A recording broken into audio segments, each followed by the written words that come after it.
এটা প্ৰসংগ শেহতীয়াকৈ চৰ্চিত লাভ কৰিছে পদুৱা ছাত্ৰ সন্থাৰ প্ৰাক্তন সাধাৰণ সম্পাদক শংকৰজ্যোতি বৰুৱা এটা তেলডিপুকানি বিতৰ্কত লিপ্ত হৈ পৰিছে। কিন্তু আৰু আপোনালোকে পদুৱা ছাত্ৰ সন্থাৰ নেতৃত্ব কিন্তু এই মুহূৰ্তলৈকে বিষয়টোত নিমাত হৈ আছে। চাওক, দুলীয়াজানৰ পেট্ৰল পাম্প এটা কেন্দ্ৰ কৰি যিটো বিষয় উত্থাপন হৈছে, দুটা ব্যৱসায়িক গোষ্ঠীৰ মাজত এটা পেট্ৰল পাম্পক লৈ ব্যৱসায়িক সংঘাত। কোনোবা এগৰাকী সিং উপাধিৰ বিহাৰী সম্প্ৰদায়ৰ এগৰাকী ব্যৱসায়ী আৰু চাহি উপাধিৰ বিহাৰী সম্প্ৰদায়ৰে আন এগৰাকী ব্যৱসায়ীৰ মাজত এটা পেট্ৰল পাম্প দখলক লৈ হোৱা এখন ব্যক্তিগত কাজিয়াত নিজৰ চিন্তা, নিজৰ সময় আৰু নিজৰ শক্তি সদৌ অসম ছাত্ৰ সন্থাই খৰচ কৰাৰ কোনো অৰ্থ নাই। গতিকে দুটা ব্যৱসায়িক গোষ্ঠীৰ মাজত হোৱা এই ব্যৱসায়িক সংঘাত ছাত্ৰ সন্থাৰ বিষয়বস্তু হ'ব নোৱাৰে কাৰণে ছাত্ৰ সন্থাই এই বিষয়ত চিন্তা কৰাৰ, এই বিষয়ত সময় শক্তি অপচয় কৰাৰ কিবা অৰ্থ আছে বুলি অনুভৱ কৰা নাই।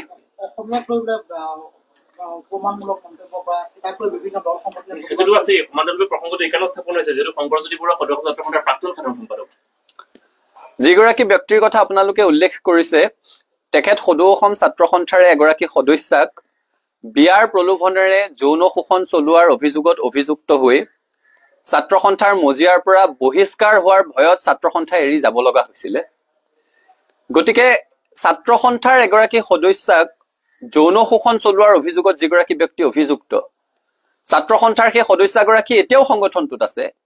তেওঁ এতিয়াও আদালতৰ দুৱাৰ টুকুৰিয়াই আছে, আদালতত আইনী যুঁজ চলি আছে।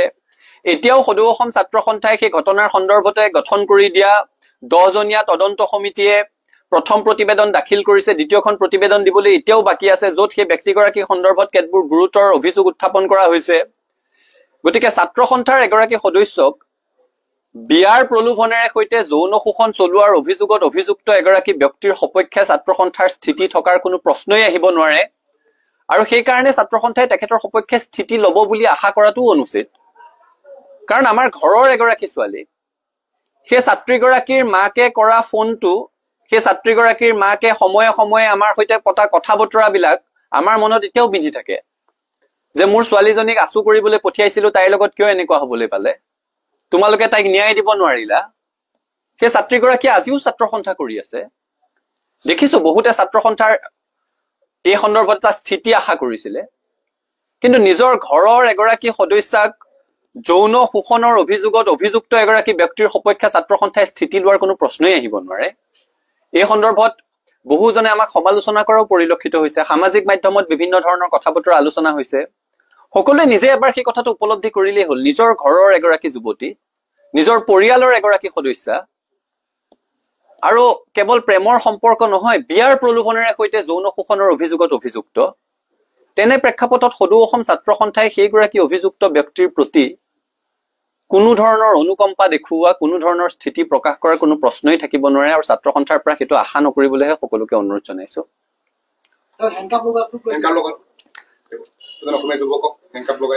আপোনালোকে হেণ্ডকাফ দেখিছে, আমাৰ শিৱজৰীডাললৈ মনত পৰিছে। সেই ছাত্ৰীগৰাকী যিদিনাখন হস্পিটেলত ভৰ্তি হৈছিলে, এগৰাকী ছাত্ৰ সন্থাৰ সদস্যা যেতিয়া সেই আপোনালোকে কৈ থকা যুৱকজনৰ প্ৰতাৰণাৰ বলি হৈ বিয়াৰ প্ৰলোভনেৰে কৰা যৌন শোষণৰ অভিযোগত, সেই অভিযোগৰ বলি হৈ এগৰাকী যুৱতীয়ে আত্মহত্যা কৰিব লগা এটা পৰিৱেশৰ সৃষ্টি হৈছিলে, সেইগৰাকী যুৱতী এতিয়াও ছাত্ৰ সন্থাৰ সদস্যা। তেওঁ ন্যায় বিচাৰি আজিও ছাত্ৰ সন্থাৰ মজিয়াত মাত মাতি আছে, তেওঁ ন্যায় বিচাৰি আজিও আদালতৰ মজিয়ালৈ গৈ আছে, আজিও তেওঁ মানসিকভাৱে ভাঙি আছে। গতিকে যেতিয়া হেণ্ডকাফৰ কথা কয়, আমাৰ সেই শিৱজৰীডাললৈ মনত পৰে। আপুনি এই প্ৰশ্নটো সোধাৰ কাৰণে মই ভাল পাইছো। সদৌ অসম ছাত্ৰ সন্থাৰ সৈতে ছাত্ৰ সন্থাৰ প্ৰাক্তনসকলৰ সন্মান আৰু দায়বদ্ধতাৰ সম্পৰ্ক। আমি তেওঁলোকক সন্মান কৰো, তেওঁলোকে মাতৃ সংগঠনটোক সন্মান কৰে, তেওঁলোক মাতৃ সংগঠনটোৰ প্ৰতি দায়বদ্ধ। আমিও অৰাজনৈতিকভাৱে মৰ্যাদা সহকাৰে জীৱন নিৰ্বাহ কৰি থকা প্ৰতিগৰাকী ছাত্ৰ সন্থাৰ প্ৰাক্তনৰ প্ৰতি আমাৰ সন্মান আছে, আমি তেওঁলোকৰ প্ৰতি দায়বদ্ধ। কিন্তু ছাত্ৰ সন্থাৰ মজিয়াত অতীজৰে পৰা এটা পৰম্পৰা চলি আছে যে ছাত্ৰ সন্থাৰ পৰা যদি কোনোবাই ছাত্ৰ সন্থাৰ অহিত কাম কৰি বহিষ্কৃত হয়, তেওঁলোকে ছাত্ৰ সন্থাৰ প্ৰাক্তন হিচাপে সেই মৰ্যাদাটো নাপায়। এই যিগৰাকী ব্যক্তি ছাত্ৰ সন্থাৰ এগৰাকী সদস্যাক যৌন শোষণৰ অভিযোগত অভিযুক্ত, তেওঁ বহিষ্কাৰ হোৱাৰ ভয়ত ছাত্ৰ সন্থা ত্যাগ কৰি গুচি যাবলগীয়া হৈছিলে। গতিকে মই সকলোকে অনুৰোধ কৰিম ছাত্ৰ সন্থাৰ লাখ লাখ প্ৰাক্তন কৰ্মকৰ্তাক যৌন শোষণৰ অভিযোগত অভিযুক্ত হৈ বিয়াৰ প্ৰলোভনেৰে নিজৰ কামনা চৰিতাৰ্থ কৰাৰ অভিযোগত অভিযুক্ত হৈ ছাত্ৰ সন্থাৰ পৰা বহিষ্কাৰ হোৱাৰ ভয়ত ছাত্ৰ সন্থা এৰি গুচি যাবলগীয়া হোৱা এগৰাকী সদস্যৰ সৈতে তুলনা নকৰিবৰ কাৰণে মই সকলোকে অনুৰোধ কৰিম। ছাত্ৰ সন্থাৰ প্ৰাক্তনসকলে মৰ্যাদা সহকাৰে জীৱন নিৰ্বাহ কৰি আছে। কোনোবা খুব প্ৰতিষ্ঠিত হৈছে, কোনোবা প্ৰতিষ্ঠিত হ'ব পৰা নাই, দুবেলা দুসাঁজ কষ্টৰে খাই আছে, কিন্তু কোনো অনা অসমীয়া ব্যৱসায়ীৰ হৈ পেট্ৰল পাম্প দখল কৰিব গৈছে বুলি অভিযোগত আজিলৈকে কোনো প্ৰাক্তন ছাত্ৰ সন্থাৰ নেতা অভিযুক্ত হোৱা নাই। গতিকে প্ৰাক্তনসকলক তেখেতৰ সৈতে তুলনা কৰি একাকাৰ নকৰিবৰ কাৰণে সকলোকে অনুৰোধ জনাইছো। ছাত্ৰ সন্থাৰ পৰা মৰ্যাদা সহকাৰে বিদায় লোৱা আৰু সমাজত মৰ্যাদা সহকাৰে জীৱন ধাৰণ কৰি থকা ছাত্ৰ সন্থাৰ প্ৰতিগৰাকী প্ৰাক্তন কৰ্মকৰ্তাৰ প্ৰতি ছাত্ৰ সন্থাৰ সন্মান আছে, সমীহ আছে, ভালপোৱা আছে, দায়বদ্ধতা আছে। কিন্তু আপোনালোকৰ এনে স্থিতিৰ বিপৰীতে কিনে বহু প্ৰাক্তন ছাত্ৰ নেতাই তেওঁ সপক্ষত থিয় দিয়া পৰিলক্ষিত হৈছে। সকলোৰে নিজস্ব অধিকাৰ আছে, আমি কৈছোৱে সকলোৰে নিজস্ব অধিকাৰ আছে।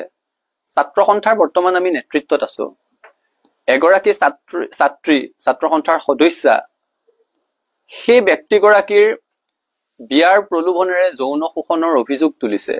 সেই অভিযোগৰ ভিত্তিত সেইগৰাকী ব্যক্তিয়ে ছাত্ৰ সন্থাৰ পৰা এক প্ৰকাৰ পলাই যাব লগা পৰিৱেশৰ সৃষ্টি হৈছিলে বহিষ্কাৰ হোৱাৰ ভয়ত।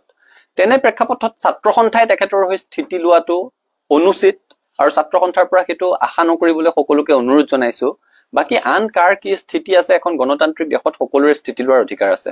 বিএনচিং পেট্ৰল পাম্পত দেখিবলৈ পোৱা গৈছিল যিখন কাজিয়াৰ সামাজিক মাধ্যমত ভাইৰেল হৈ পৰিছিল, তাত দুলীয়াজান আঞ্চলিক ছাত্ৰ সন্থাৰ সভাপতি দিগন্ত বৰাক দেখিবলৈ পোৱা গৈছিল। এই ক্ষেত্ৰত ছাত্ৰ সন্থাই তেওঁৰ প্ৰতি কিবা বিশেষ ব্যৱস্থা ল'ব নেকি? সেই ছাত্ৰ সন্থাৰ সদস্যজন 10 মেলৈকে ছাত্ৰ সন্থাৰ পৰা তেখেতে ভাৰ আঁতৰাই বেলেগ এগৰাকীক ভাৰপ্ৰাপ্ত হিচাপে দুলীয়াজান আঞ্চলিক ছাত্ৰ সন্থাৰ সভাপতি হিচাপে কাৰ্যনিৰ্বাহ কৰিবলৈ দি থৈছিলে। 10 মেৰ পিছত পৰৱৰ্তী পৰ্যায়ত আলাপ আলোচনাৰ মাজেৰে তেখেতক কাৰ্যভাৰ তেওঁ গ্ৰহণ কৰিব নে নকৰিব সেই সিদ্ধান্তটো লোৱাৰ কথা আছিলে। 10 মেৰ পিছত সেই ধৰণৰ কোনো সভা হোৱা নাই। এতিয়া আন এগৰাকী ব্যক্তিয়ে ভাৰপ্ৰাপ্ত সভাপতি হিচাপে দুলীয়াজান আঞ্চলিক ছাত্ৰ সন্থা পৰিচালনা কৰি আছে। তেখেতে ছাত্ৰ সন্থাৰ দায়িত্ব লৈ আৰু ঘূৰি অহাৰ সম্ভাৱনা কমেই আছে আৰু তেখেতক বৰঞ্চ কাৰণ দৰ্শোৱাৰ জাননী দিবলৈ ডিব্ৰুগড় জিলা ছাত্ৰ সন্থাক লগে লগে কোৱা হৈছিলে। ডিব্ৰুগড় জিলা ছাত্ৰ সন্থাই আমাক জনাইছে যে তেখেতক কাৰণ দৰ্শোৱাৰ জাননী দিবৰ কাৰণে তেখেতক এতিয়ালৈকে বিচাৰি পোৱা নাই। গতিকে তেখেতক কাৰণ দৰ্শোৱাৰ জাননী দিয়া হ'ব। ছাত্ৰ সন্থাৰ মজিয়াত এই ধৰণৰ কথা কোনো কাৰণত সহ্য কৰা নহ'ব। এটা কথা স্পষ্ট, খিলঞ্জীয়া মানুহৰ অধিকাৰ সুৰক্ষিত হ'বই লাগিব। এতিয়া দেখিছো এটা বিষয়ক লৈ সকলোৰে গা জ্বলিছে, জ্বলাটো উচিত, যে অসমীয়া জাতিক ফ্ৰী মে খানেৱালাহে বুলি কৈছে নেকি? কাৰণ বিহাৰী সম্প্ৰদায়ৰ এগৰাকী ব্যক্তি যাৰ বিহাৰত বংশোদ্ভৱ, যিখন বিহাৰ স্বাধীনতাৰ 8টা দশক প্ৰায় সম্পূৰ্ণ হোৱাৰ সময়তো দেশৰ আটাইতকৈ অৰ্থনৈতিকভাৱে পিছপৰা ৰাজ্য, যিখন বিহাৰৰ প্ৰথম আৰু প্ৰধান সমস্যাটোৱে হৈছে পলায়ন। তেওঁলোকে তাত কাম কাজ নাই কাৰণে বেলেগ ৰাজ্যলৈ পলায়ন কৰে, শ্ৰম কৰিবলৈ যায়। গতিকে তেনেকুৱা এখন ৰাজ্যৰ বংশোদ্ভৱ এগৰাকী ব্যক্তিয়ে অসমৰ মানুহে ফ্ৰী মে খানেৱালাহে বুলি কোৱা কথাটো কোনো কাৰণত গ্ৰহণযোগ্য নহয়। আৰু যদি জাতিটোৰ প্ৰতি তেনে বিৰূপ মন্তব্য কৰিছে তেতিয়াহ'লে আৰক্ষীয়ে ব্যৱস্থা গ্ৰহণ কৰিব লাগে। আৰক্ষীয়ে তেওঁক সোধপোছ কৰিবলৈ লৈ গৈছিলে, আটক কৰিছিলে, এৰি দিছে। এতিয়া আৰক্ষীয়েও স্থিতি স্পষ্ট কৰা উচিত আচলতে সেই যুৱতীগৰাকীয়ে কি ক'লে তাত। অসমীয়া জাতিক লৈ যদি এই অপমান কৰিছে, কোনো জাতীয় সংগঠনক লৈ যদি এই অপমান কৰিছে, তেতিয়াহ'লে তাৰ বিহিত ব্যৱস্থা গ্ৰহণ কৰিব লাগিব। কিন্তু যদি তেওঁলোকৰ পেট্ৰল পাম্পটো দখল কৰিব যোৱা বুলি যিটো অভিযোগ উত্থাপন কৰিছে, সেই পেট্ৰল পাম্প দখল কৰিবলৈ যোৱা সেই তেওঁলোকৰ প্ৰতিদ্বন্দ্বী ব্যৱসায়িক গোষ্ঠীটো বা সেই ব্যৱসায়িক গোষ্ঠীটোৰ হৈ যোৱা কোনোবা ব্যক্তিক কৈছিলে তেওঁলোকে কিন্তু জাতিটোক প্ৰতিনিধিত্ব নকৰে, তেওঁলোকে কোনো জাতীয় সংগঠনকো প্ৰতিনিধিত্ব কৰিব নোৱাৰে। গতিকে কাৰ কথা কৈছে এইটো স্পষ্ট হ'ব লাগে। আৰু যদি জাতিটোক লৈ কৈছে কোনো কাৰণত গ্ৰহণযোগ্য নহয়, চৰকাৰে বিহিত ব্যৱস্থা গ্ৰহণ কৰিবৰ কাৰণে আমি দাবী জনাইছো।